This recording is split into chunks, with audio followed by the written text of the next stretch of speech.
আসসালামু আলাইকুম। মুনিরা blog kitchen থেকে আমি মুনিরা বলছি।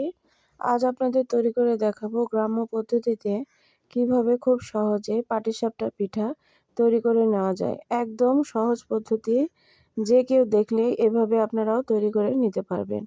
একদম সহজভাবে আজকের এই রেসিপিটি আপনাদের সঙ্গে শেয়ার করার চেষ্টা করেছি। চলুন তাহলে চলে যাই দেখতে কিভাবে তৈরি করছি। পিঠা তৈরি করতে এখানে আমি 2 লিটারের মতো দুধ নিয়েছিলাম।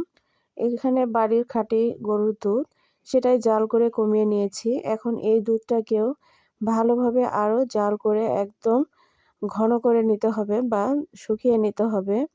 তো দেখতে পাচ্ছেন কতটা দুধের সর বের হয়েছে। এভাবে জাল করলে দেখবেন অনেক সর আসবে আর ধীরে ধীরে ঘন হতে শুরু করবে। তো এই যে নাড়তে নাড়তে যখন ঘন হয়ে যাবে তখন কিন্তু অনবরত নাড়তে হবে, তা না হলে পুড়ে যেতে পারে। এর কারণে ভালোভাবে এভাবে নেড়ে দিতে হবে। অনেকটা কিন্তু শক্ত হয়ে গিয়েছে। এখন আর কিছুক্ষণ নেড়ে চেড়ে এটাকে নামিয়ে ফেলতে হবে। বেশি শুকাই ফেললে কিন্তু ব্যাটারটা একদম দুধের এই খিরসাটা ঘন শক্ত হয়ে যাবে, যার কারণে একটু পাতলা থাকার অবস্থায় নামাতে হবে বা এরকম একটু যখন আঠালো ভাব চলে আসবে সেই পর্যায়ে নেমে ফেলতে হবে। একদম খাঁটি গরুর দুধ দিয়ে এটা তৈরি করা খিরসাটা অনেক সুন্দর হয়েছিল। এই যে এখন চুলা থেকে নামিয়ে আবার একটু এভাবে নেড়ে চেড়ে দিচ্ছি, এতে করে লেগে ধরবে না। তো এখন আমি এখানে পিঠা তৈরি করার জন্য চিনি আর পানি দিয়ে প্রথমে একটু নেড়ে চেড়ে একটা ব্যাটার তৈরি করব। তারপরে এখানে দুধ দিয়ে দিতে হবে, কাঁচা দুধ দিতে হবে কিন্তু এখানে। আর পানিও নর্মাল পানি দেওয়া হয়েছিল। এখন আর কিছুই না, এই যে চালের গুঁড়াটা এখানে আপনারা যেমন পরিমাণে পিঠা তৈরি করবেন সেই পরিমাণে চালের গুঁড়াটা দিয়ে নিতে হবে। আর ঘনত্বটা কেমন হবে সেটাও আপনাদের আমি দেখাবো।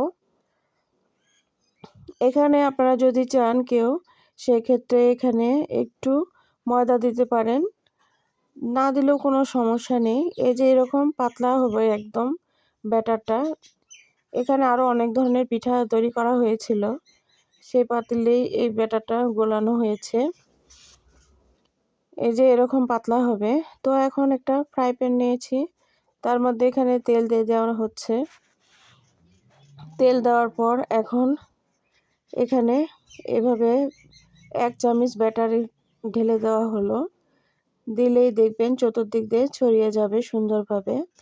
এরপরে এখানে আগে থেকে যে খিরসাটা তৈরি করা হয়েছিল সেই খিরসাটা এভাবে লম্বা করে দিয়ে নিতে হবে।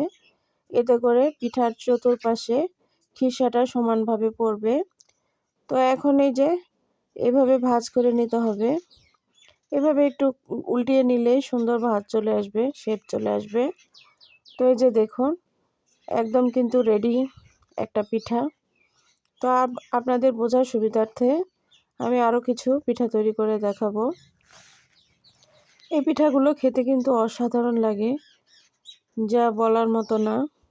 গ্রাম্য পদ্ধতিতে এই পিঠাগুলো শীতের সময় কিন্তু সচরাচর সবসময় তৈরি করা হয়। তো এই যে দেখুন হালকা একটু তেল দিয়ে নেবেন, তেল ব্রাশ করে নিতে পারলেও হবে। ব্রাশ না থাকলে সেই ক্ষেত্রে আপনারা চামচের সাহায্যে এভাবে একটু তেল ব্রাশ করে নিয়ে, মানে তেলটা দিয়ে নিয়ে একটু খুন্তির সাহায্যে ছড়িয়ে নেবেন, তাহলেই হবে। ফ্রাই প্যানে করলে বেশি ভালো হয় পিঠাটা, ফ্রাই প্যানে লেগে যাওয়ার চান্স থাকে না। এছাড়া আপনারা তাওয়াতেও করে নিতে পারেন বা কড়াইও করে নিতে পারেন। এই যে একটা একটা করে সবগুলো পিঠা আমি এভাবেই তৈরি করে নেব। অনেকগুলো পিঠা তৈরি করা হচ্ছে আর সবাই গরম গরম এই পিঠাগুলো খাচ্ছে। তবে এই পিঠাগুলো কিন্তু ঠান্ডা হয়ে গেলে বেশি খেতে ভালো লাগবে। মাটির চুলাতে এ ধরনের পিঠাগুলো তৈরি করে মজাই আলাদা খাওয়ার। তো এখন এই যে আবারও ব্যাটার দিয়ে দেওয়া হচ্ছে। এভাবে একে একে সবগুলো পিঠা তৈরি করে নেওয়া হবে। আপনারা চাইলে এখানে ফুড কালার দিতে পারেন, দিলে পিঠার কালারটা একটু কালারফুল হবে।